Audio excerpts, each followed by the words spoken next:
Welcome, listeners, back to HTO Football. Myself, Andrew Timble, joined by partner in crime, as always, Tom Whitford. How are you doing, Tom? Having a good week? Very well, very well. UK still lots of snow being blanketed around. It's still feeling quite wintry, but no, I'm very well, and looking forward to today's discussion. It was off the back of one of our other World Cups on social media, looking at the very best managers of all time. So it should be a good one, shouldn't it? Yeah, looking forward to getting started. We're joined by Andy from 90 Minute Football today, bringing the sunshine from Spain. How are things, Andy? Yeah, very well. Thank you. Very well. Yeah, I don't know if I'm jealous of your snow or not really. It's been years since I've seen snow here in Spain. So, but you can't go out and play in it anyway, can you? So, Yeah, I was going to say, Yeah. definitely in the south of Spain. It's definitely been a while. Yeah. Thanks for jumping on. As Tom mentioned, we ran a Twitter polling World Cup in the last few weeks to find out who the greatest football manager of all time is. I think the result was probably expected on most quarters, with Sir Alex coming out on top. Just briefly, Andy, in agreement with that? Yeah, I think the result is the right one. I think how we got there is a little bit more questionable. But yeah, even as a Liverpool fan that I am, I don't really have any qualms about Sir Alex Ferguson being named as the greatest manager of all time. You must be happy with Klopp, though. Klopp's performance did okay.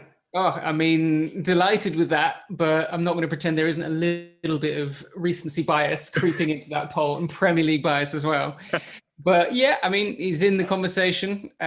So yeah, always happy to see as many Liverpool names in there as possible. Yeah, I mean, obviously the similar format to what we produced with the World Cup of 90 strikers early on in the year. 8 groups of 4 managers across time who we felt justified sort of their position, really, depending on, well, there's sort of different criteria, wasn't it? Tom and I were talking before we set up, and we were thinking, well, what do we need? We need a blend of managers that offer vision, but we also need people in there that are just born winners. We can talk about maybe a particular special one later on who's in that regard. But management is very much a multifaceted job, isn't it? And I think it depends on what you're looking for, especially when you run the greatest of anything. It's hard, isn't it? You need to kind of think, right, here's the criteria, and who covers nearly all of those and ticks all of the boxes. I think that's right. And when we were sort of setting up the challenge, everyone's going to favour different things, aren't they? Some people are just going to favour a manager that created something special, that created a brand of football, or changed the way that the game was played in sort of a country or indeed a continent. And we'll speak about a couple of names shortly. But others will be favouring, ultimately, does it matter if they're lifting trophies at the end of the season, year on, year out? And, there's some prolific winners, there's some visionaries. I think, like you said, Ferguson, probably you could argue, was a bit of both. Attacking flair and juggernaut of the Man United team in the 1990s. I have to just say, I think that's combined with the juggernaut that was the Premier League and Sky's investment in the Premier League, that just launched Man United into this super club. And I think it was that perfect combination, which meant not only did Man United clean up, because of Ferguson's brilliance, but equally they became that superstar club. And you look at other leagues across Europe where teams have dominated for 8, 9, 10 years at a time, whether that be like Lyon in France or elsewhere, it's never clearly garnered that level of sort of attraction, and probably rightly so. But yeah, not surprised with the winner, but some other big names sort of fell early, didn't they? Sorry, I just want to jump in on that point about Sir Alex Ferguson as well. I think that is bang on what Tom just said there. Like, the visibility of his reign as well was something that really marked him out from his predecessors as well. Obviously, it was the first era in which football could be watched anywhere all the time by anyone, really, and it was in full glorious Technicolor, and the money that was starting to come into the game as well that helped prop up that reign, really. Whereas maybe some of the managers from years before, particularly if you go back to the 80s, and the managers at Liverpool, like Bob Paisley, for example, have similar levels of achievement, but maybe the legacy just isn't quite remembered the same. I think as well with Fergie, you look at someone like, as a manager and a man as well, that he's almost like I say he's his own person. Obviously, they all are. But when you look at a lot of managers in the list, you can see there's elements of there's elements of like a Paisley in that person, or an elements of Michels in that person, or a Cruyff in that person. Whereas Fergie just seemed to be so unique, didn't he? I mean, there's glimpses of someone like a Busby and a Clough at times. But Fergie just had something about him that just made him completely unique and stand out, didn't he? Well, the problem with Fergie for everybody else that has come subsequently is that he was, as you kind of put it there, like all things to all men. He was a manager and he was a coach and he was sort of almost the de facto CEO of that club. He ran every part of it, which in the years since has been has turned into about 5 or 6 different jobs rather than just one man. And the fact that he was able to control that so well for so long makes his achievement all the more impressive, really. And I think that's why that. Sorry, go on, Tom. No, I was just going to say, and spanning over such a period of time as well. I think a couple of managers, you look at other modern greats, and I'll definitely talk about the brand of sort of a Pep Guardiola shortly, but I think there's the famous quote that Pep's come out with saying, "I'm sorry, I'm not going to change. I've won 21 trophies in 5 or 6 years. I'm never going to change. This is me." And I think you're seeing that a little bit with Jose as well. Jose's been the same manager for sort of 15 years, and whilst it brought them tremendous amount of success early, you could argue that it's made him struggle in recent times, whereas Fergie was continuously adapting his teams, adapting his style, the brand of football that they played. And I think, like you said, to be able to do that, plus on top of the 10 or 11 other jobs that you said are broken out now, as you rightly say, was pretty phenomenal. Andrew and I were lucky enough to have Gary and Colin Lewin on the Arsenal England physios of many years on the pod.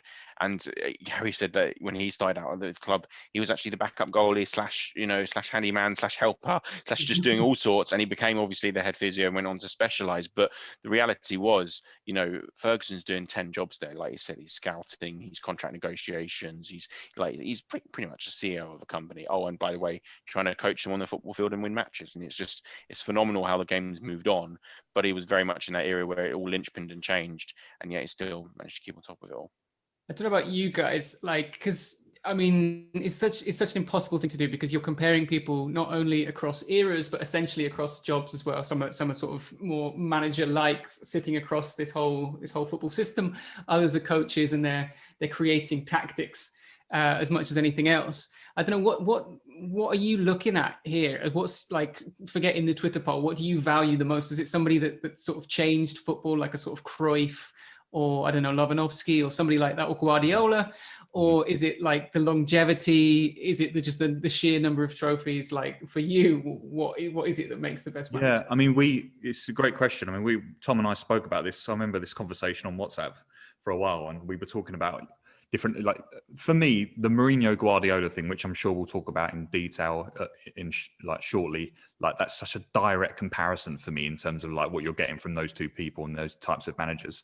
I mean, I think the reason Fergie comes out on top for me is because, and what I look for in a great manager is, and I'll vouch for Pep for this, because it's the impact and the influence and the mark you leave on the game in terms of the players that you've coached over the years. I mean, I'm looking at those two managers again with Pep and Jose. I'm thinking, if you ask 50, 60 players that they've played under after they've retired, who left their mark on you as a person, as a coach and as a player, who developed you more? And for me, it has to be Pep. I mean, the influence that he's had on the game, he's changed, not single-handedly, European football. But if we're looking from a Premier League standpoint, which I don't want to do, but in terms of the Premier League, like, most teams now, for me, are playing out from the back, from the goalkeeper, splitting their centre-backs because of Pep, really. And I think it's just, for me, it's more than just of course, titles. If we're talking about greatest, then titles they're inevitable, aren't they? And I just think, going back to what we were talking about with Fergie as well, you need a dance partner. And I think in any greatest debate, even if it's tennis with Nadal and Federer, Ali had Fraser, like Fergie to a degree in the Premier League had Arsene Wenger, who, as Arsenal fans, obviously, like, he's done a lot for Arsenal Football Club and English football. It doesn't come out on top in terms of the Fergie debate for sure, but Fergie had that as well for sort of 10, 15 years, where he had that direct comparison, who he did combat and battle with. And funnily enough, another Arsene Wenger, a manager like Fergie, who had a lot of control at the football club as well, interestingly. So yeah, I think it goes beyond just trophies for sure. I mean, which is why Mourinho being in the final was my I wasn't particularly comfortable with that. Yeah, for me it's stories. So I think it's similar for when I'm judging footballers and the way I judge managers.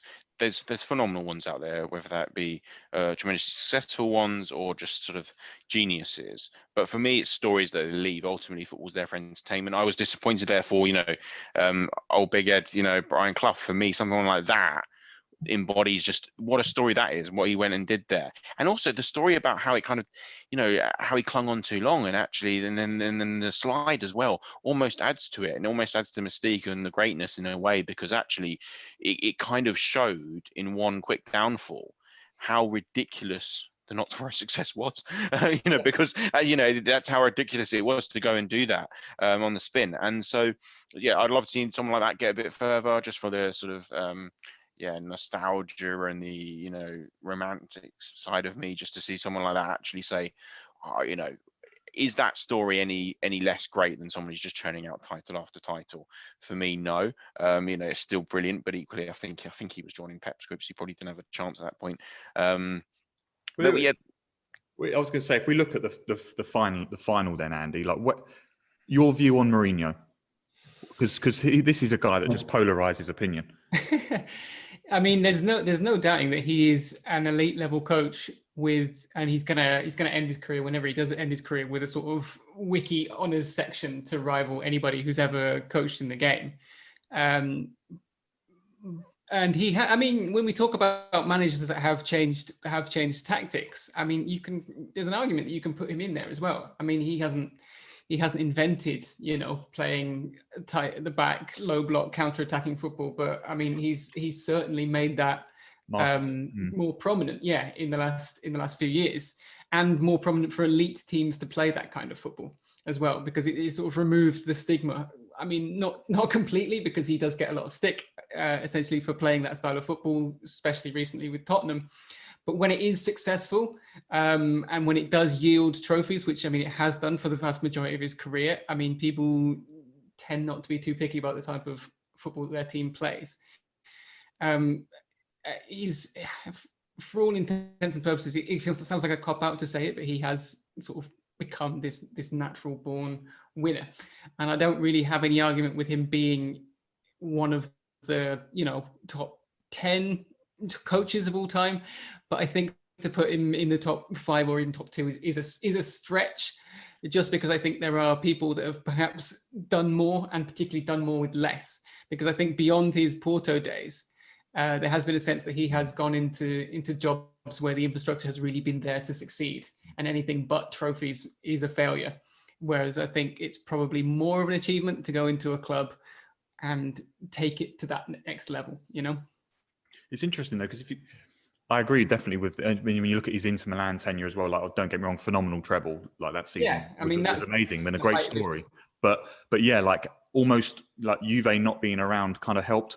And I think on the flip side of that, and Tom and I always talk about that, that first Chelsea title in 04-05, where for the first time in Premier League history, you could argue the level in terms of points totals and just the relentlessness of winning and clean sheets that was brought to the Premier League. I feel like we had years of Arsenal, Man United kind of like tussling for leagues, and sort of you'd winning it with like 75 points, 78 points, 81 would be like, oh, so that's a great total.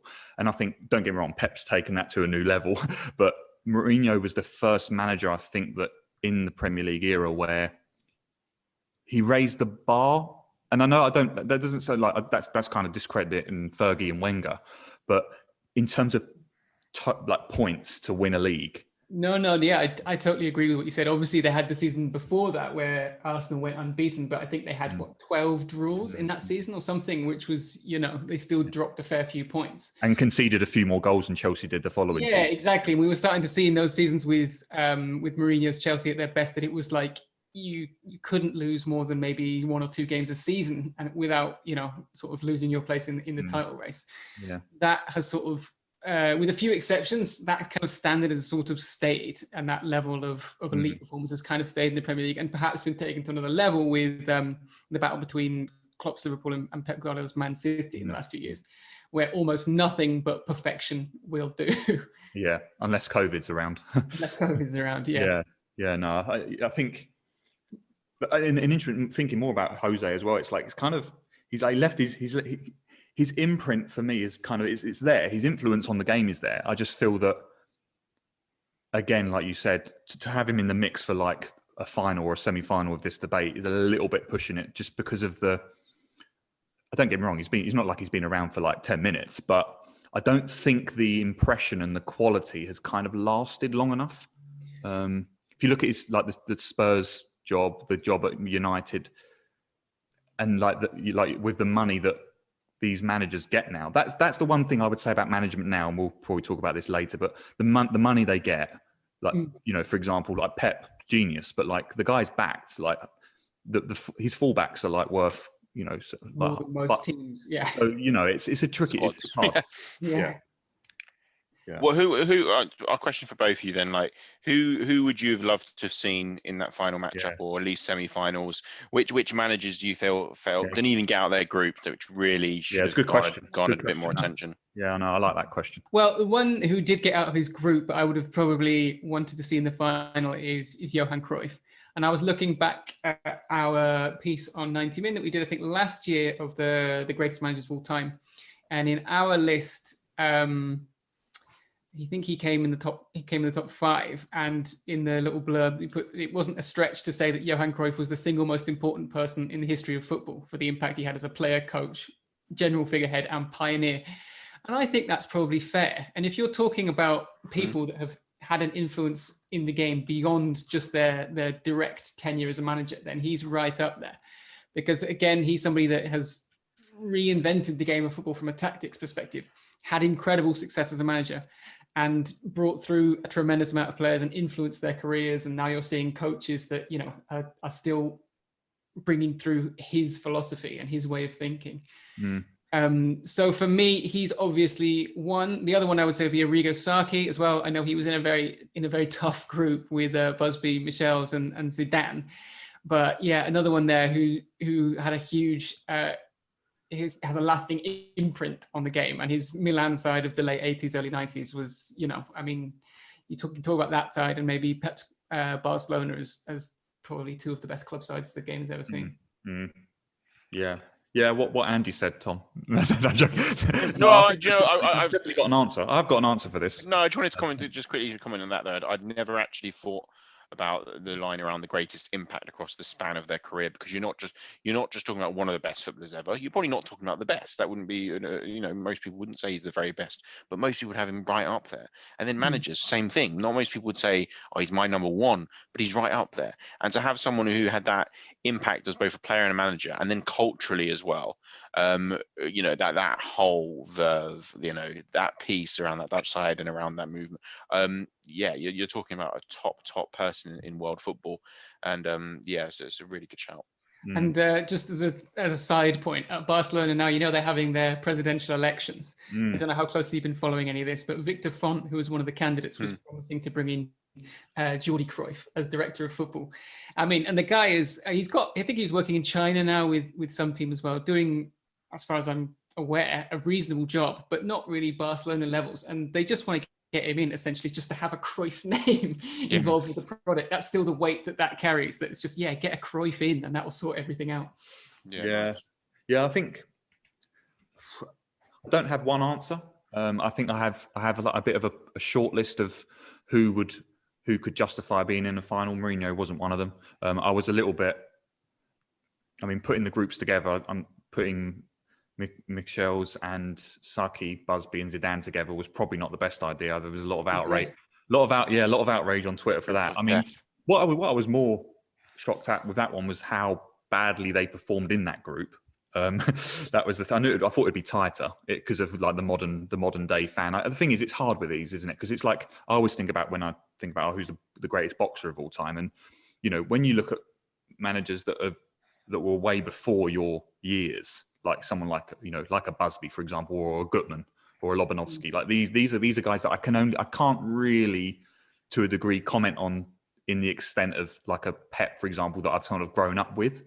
But I would say Cruyff would be in my list for sure, to be in the final. For me, Guardiola, for the same reasons, Andy, in terms of influence and vision. Yep. And I'm not saying like maybe like he should have been in the final, but managers like Chapman, for example, who we're talking about a guy who, yeah, okay, maybe not as visionary as like a Johan Cruyff, but you know what someone like Chapman achieved in that era in terms of there was a really weird stat the other day. This hasn't got nothing to do with him justifying being in the final, but like something about that Arsenal side, like why they're so iconic, that shirt, because it was like the first shirt that had like, you know, like the white collar with the because we had classic football shirts on. And Dougie Bearton, who's the co-founder, and we were talking to him about like kits and stuff, and that afterwards I looked that up, and it was really weird. Like that was the first kit ever that had the same collar, I think, as the and the hoop socks.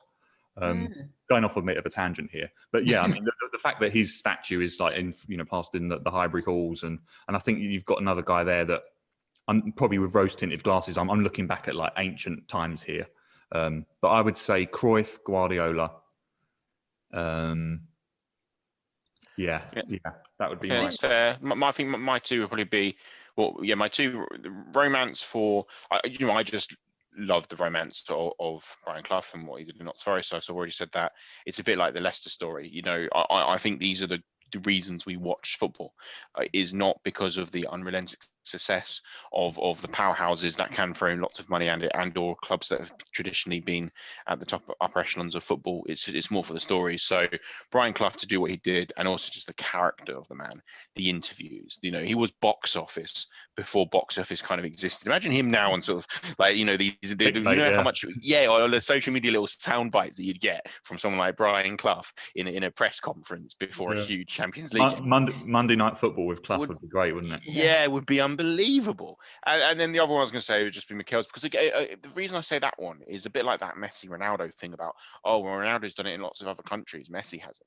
And there you've got a manager who obviously achieved success, you know, in Holland with Ajax, at Barcelona, internationally as well, and actually that's quite a rare thing as well to do.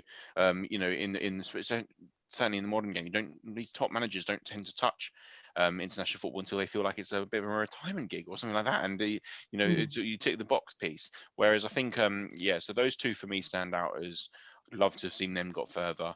Bit of romance and bit of diversity in terms of the portfolio of their work. It was never going to touch Fergie, but I was shocked that they didn't get a bit further. We do tend to focus as well on the greatest teams of all time, don't we? As well, and for example, Pep being the manager of, in my opinion, visually the best football team to watch that I've ever seen. You've got Saki, who we've not mentioned too much, but obviously being in charge of that amazing Milan side in the late 80s / early 90s. You tend to gravitate, don't you, towards the greatest teams ever, and then who was the manager. But again, there's lots of managers that have done. I'm thinking of the guy at Crewe, you know, Dario Grady, for example, who, like, in a different way, has had an amazing career. That's the thing. Like, when you have this debate around footballers as individuals, I always think that, yes, it probably is Messi and Ronaldo as the two best of all time, just because the circumstances in which they play are so far improved from what the game used to be. They have better training, better tactics. They're better physically. The standard of the opponents is much better. Okay, maybe if you transplanted Maradona and Pele into 2021 and they had the same benefits, you know, of the same boots and grass and everything else, they would be at the same level, but they're not. So it's a moot point. However, with managers, I think it kind of goes the other way. And you look at a lot of these people. So from the far distant past, or what seems like the far distant past now, like Brian Clough, and you think that they had to do so much more with so much less, and that achievement becomes greater, that they haven't had the benefit of a lot of money to work with, or the fantastic training facilities, or everything else that comes with the benefits of the modern game. I think that's a good point, and I think you go beyond material goods of money and sort of training facilities. I think you're absolutely right, but also these people would have been crutches in their lives far more than that. Now you have athletes, you have finely tuned athletes who are 22 years old. They are primed to perform.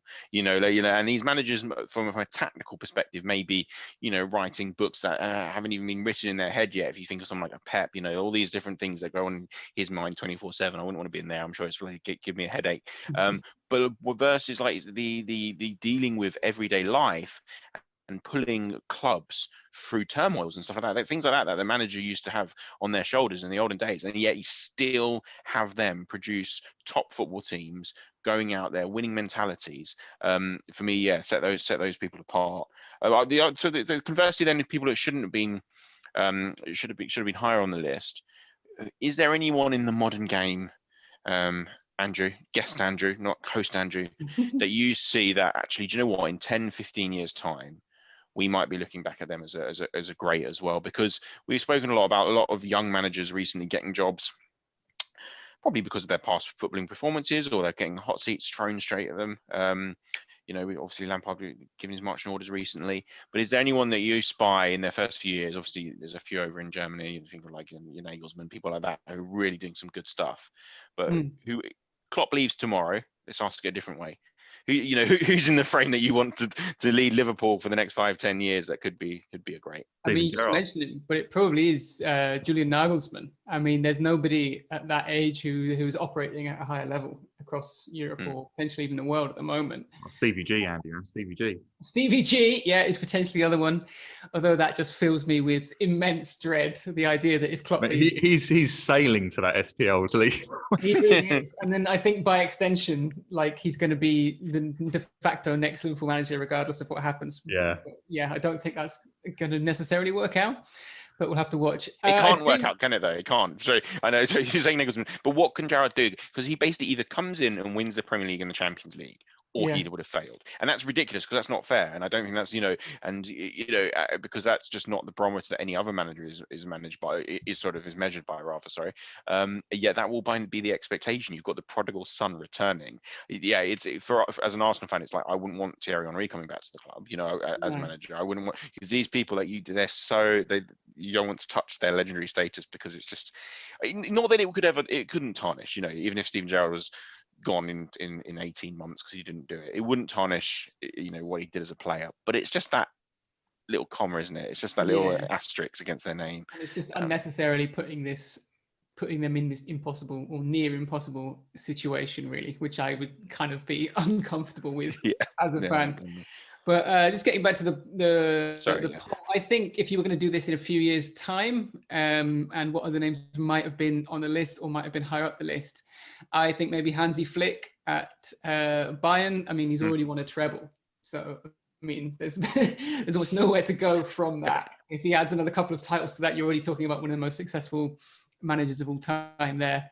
Diego Simeone looks like potentially strong favorite to another La Liga this season as well. So again, he's another person that might well be being talked about more fondly after he leaves than he is at the moment. Again, his brand of football and the opponents, I mean, the more glamorous teams that he has to play against, take all the limelight from him.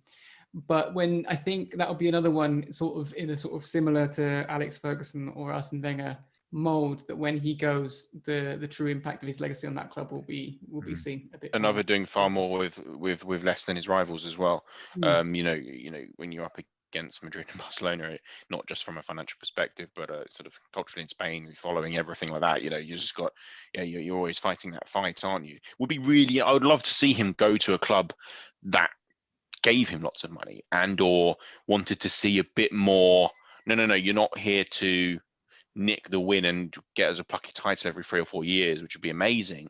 Actually, the expectation is there. Like a Bayern, something like that. No, the expectation is you win every year because we're the best team in the country by miles. That would be really interesting for me. Yeah, and a really interesting thing about him is he's very much a system manager as well. He doesn't adapt to the players adapt to him. And we've seen that a lot of players haven't quite worked out in the system, but this season particularly we're seeing that many can and have been improved as well. So Thomas Lemar as well, who was previously written off as a flop, is having his best season.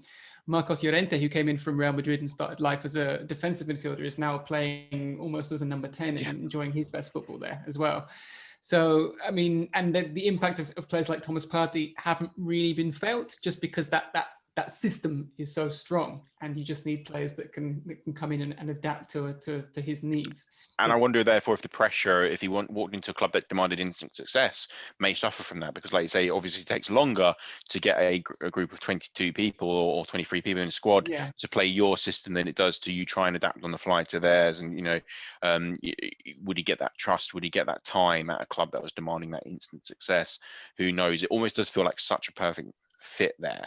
Yeah, but that's the thing as well. And if we look at a lot of these managers as well, you wonder if you just had some sort of weird alternate universe and you transported some of them into the opposite, into other jobs from other groups, how well they would have performed. That's a great question. And how often it's just a perfect storm of circumstances as much as anything else. I think what with Diego Simeone is that I think for the first time though at Atletico Madrid, you could argue the expectation levels rise slightly. I mean, you're spending, nearly 90 odd million on João Felix. Lamar wasn't cheap, like over 60 million or something like that. They are spending. It's just that what they've done in the last sort of 5 to 6, 7 years so well is they've sold brilliantly. And the expectation, I think for me, Simeone, the most impressive, what he's done at that club is in that spell where they were rising and they won that league and they were challenging for Champions Leagues, weren't they? And they were almost just nearly got there a couple of occasions. Is they were competing with two giants that were, let's face it, they weren't like struggling in Madrid and Barcelona that you could say that they are now. I can see Atletico definitely going on and winning La Liga for sure if they just keep their heads straight really and keep Suarez fit. Then I can see them. I mean, Barca have reacted. They're sort of back in second now, aren't they? I think, Andy. Yeah, but I mean, you look at the table as it is at the moment, and Atleti have a reasonably healthy lead there. I think they still have 2 games in hand over Barca as well, and are 7 points clear. So it's in their hands to lose it this season, and they've been in such strong form. I mean, the defense is, as always, is as strong as ever, but they are sort of getting the goals to go with it. And I mean, on this form, you wouldn't bet against them in the Champions League either. So if this season pans out well, you might really want to push Simeone right up there. I was going to say it's that Chelsea tie. I mean, a couple of weeks ago with Lampard being at Chelsea and them sort of falling apart a little bit, that tie looks completely different now. I think with Tuchel's there, that's Chelsea seem to have turned a corner. There's a guy that we haven't spoken about just yet, but what a great start he's had at Chelsea. And a guy with a point to prove, even though he's a bit of a baby really in terms of age and management, but. He's got a point to prove because I think PSG is a funny club, isn't it? I was going to say, I don't know if I'd want to go there as a manager. Obviously, you are guaranteed to win a title or two, but you can't really do your reputation well because if you don't win everything, then people will say you're awful. And even if you win everything, they'll say, "Oh, yeah, but you meant to. It's PSG." So, other than a fantastic paycheck and a couple of guaranteed trophies, I think from a brand and legacy perspective, it does you much good. But I'm sure it's not done his sort of bank balance, and his CV are too bad a turn, so he won't mind too much in the long run. I'm sure. You also didn't say Klopp. I mean, like if Klopp goes to another team after Liverpool and has a modicum of success, thinking about bringing a title back to Anfield, obviously winning another European Cup the season before, if he goes and does that in a third country, winning a title, you're in Europe, suddenly then you've got someone who's right up there. Battling. There'll be a Champions League final in 3 or 4 years' time, won't there? When Klopp's at Madrid or somewhere like that, and Stevie G at helm at Anfield, Liverpool, Real Madrid, another European Cup final. It's definitely happening. I mean, that brings up, just makes me think of another interesting point as well about the priorities of each manager as well. Because obviously now, if you're a top manager, you have to win the Champions League, essentially. I mean, maybe you can still talk about the World Cup as well being the sort of pinnacle, but really everything's about the Champions League. Whereas if you're looking at a lot of these managers, a lot of them have won the European Cup or the equivalent, but maybe the focus was a lot more about the league or domestic cups or other priorities as well. So just the switching focus as well of the manager is definitely something to take into consideration. Yeah, like for example, the FA Cup, which now, it's they'd like to win it, these managers, but it's not nice to have. Yeah, exactly. It's nice to have if you're in the final. Otherwise, it's like it doesn't mean anything. But just to sort of finishing up with the last point, really, Andy, is to how the role has evolved in terms of the average tenure, and like we were sort of thinking, like it's around a sort of 2-3 years in the Prem. I think it's that must have changed over the years. Do you feel managers are thrown into jobs now, and the pressures are a lot more immediate, and they don't have as much of the word process I hear a lot, and it feels like every club seems to be in a process. What do you make of that in terms of you get a job, and if you don't deliver overnight, you're under immediate pressure, no? Yeah, well, the classic example from that is obviously Sir Alex Ferguson. Very famously, had 5 years without winning pretty much anything. Was on the verge of the sack before he turned everything around and turned Manchester United into the behemoth of the Premier League that they became. And that simply, for right or wrong, isn't possible in any club anymore, really, regardless of who you are and what you're bringing to the table. Klopp did get a bit more time to stamp things in his own mould at Liverpool, but really that was only because of the circumstances that Liverpool were so poor at the time, and there was very obvious progress there. But I mean, we used to see people referred to as caretaker managers or interim managers, but in essence, everybody is an interim manager these days. I don't know whether I'm doing a disservice if it's someone else. I apologise, but I think it was George Graham who said the quote: "Football manager is one of the only sports in the world that the only jobs in the world that you take knowing you'll be sacked." Like very few managers leave on their own terms. I mean, you just mentioned Fergie, you obviously did, but the vast majority of managers, we're probably talking 99% of managers across all football, you take a job knowing 100% I'm going to be sacked from this job, but it's just whether that's going to be in 18 months or 4 years or 7 years, you are going to be sacked. And how many of us would take a job knowing we'll be sacked? Like you might things might not go well. You might want to leave and move on to another job. You're getting £8 million a year, then you would, wouldn't you? Yeah, 20 million pound I'll take it.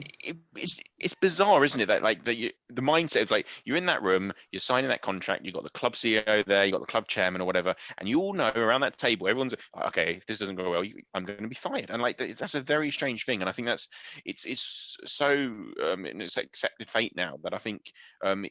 Although I do feel managers are coming into clubs with more pressure, it's kind of just the path of the course. And actually, I don't necessarily therefore think it's more onerous on them because it's just the accept. Yeah, it's the general expectation. Yeah, but it's bizarre, certainly. We do though, as Andrew alluded to at the beginning of the show, have a quick fire counter attack challenge, which we always throw at people. And like I say, it's more opinion based than scientific facts or figures, so it should be fairly fun, hopefully. Yeah, should I kick it off, Tom? Yeah, go for it. Okay. Number one, favourite manager in world football at the moment? Favourite manager in world football at the moment? I am going to go with, I'm going to leave Klopp to the side just because that's such an obvious answer and go with Emma Hayes at Chelsea, because I think she's done, at Chelsea Women's obviously, she's done an incredible job there building this fantastic team. And I think the debate about her potentially leaving for AFC Wimbledon and how she handled those comments was fantastic, really. And I think if she does choose to go into the men's game at some point, then I hope it is on her terms, and that's something that I would be interested to see from just as a neutral, really. But I don't think she has absolutely anything to prove, and why would she trade an elite level group of players for mediocrity at the moment? So good on her. Pound for pound, second question, pound for pound, best manager in the Premier League at the moment? Oof, pound for pound. I'm tempted to say Brendan Rodgers, I was about to say this, yeah. Yeah, he's doing a very, very good job at Leicester, perhaps slightly under the radar. I think I would just put him above people like Dean Smith, who I'm not convinced has quite the longevity or will do without some of the players like Jack Grealish. Whereas we've seen with Rodgers across a number of jobs now, his ability to get a team playing very good football. And it's maybe slightly undercut by sometimes his own personality, tripping him up a little bit, and this kind of this perception of him in the media. But I think he is a very, very good manager. And I wouldn't be surprised if he gets another go at a big job. And I mean a top a traditional big six inverted commas job. Yeah, and this, I'm not suggesting Arsenal there right now, but I would love to see. I would actually love to see Brendan Rodgers having a go at Arsenal. Like I say, I'm not saying that we were one of those big clubs you're talking about quite yet, but yeah, I know what you mean. No, but that's exactly what I'm talking about. Yeah, because I mean, Leicester, there's no reason why they can't finish top 4 this season, or even put in a title challenge in a couple of years. But just to have that kind of that budget, size of club, size of club, exactly. I don't see him as that being too big a job for him at all. Yeah, no, and a well-run club Leicester are as well. So, and also, there's a manager that seems to do a good job wherever he goes. But yeah, I think as Arsenal fans, we are clinging on to that top 6 label desperately. Somehow. We're pulling out sides of club. We're pulling out historical facts because then we definitely still apply. But apart from that, we're not there. Sorry, we're digressing. Yeah, I'm beaten season, mate. Do you know what I mean? Not. Right. Okay. This is a nice one. Best manager for a Twitter meme. Oh, it's got to be Big Sam, hasn't it? Big Sam. Okay. Oh, it's got to be Neil Warnock, Andy. Come on. Okay, well, there's a holy trinity here of Neil Warnock, Big Sam, and then Mick McCarthy. Yeah. The Mick McCarthy turning, that half wink just face. It is still my most favourite piece of social media, probably related to football ever. We said there'd be no sort of quiz questions, but there's one. Longest serving Premier League manager. Do you know who that is? Just because of our tenure questions earlier. Is it Sean Dyche? It is indeed. Yeah. He's done it. He's gone and done it. Has to be. I was just thinking everyone else has been there for about 5 seconds. Yeah. Best English manager. Of all time or currently? Now. Of now, best English manager. Or both. Of all time, I would probably have to say it's between Clough and Bobby Robson. But right now, I think it might be Graham Potter. I think it was Pep Guardiola who named him as such. I mean, conveniently after City had like smashed them, I think, which is a very Pep thing to do. But that's what great managers do. Yeah, exactly. But there's not really that much. Help me out. Who else is there? Dean Smith. I would say. So you're not inspired by our current international manager then? Yeah, but I'm just. Honestly, that's not an inspiring Andy. No. I think he's fine. I think he did a good job with that team in transition, but I don't see England ever winning trophies with Gareth Southgate as the manager, and I don't see much of a future for him as a club manager either, particularly. But I think he's a good figurehead.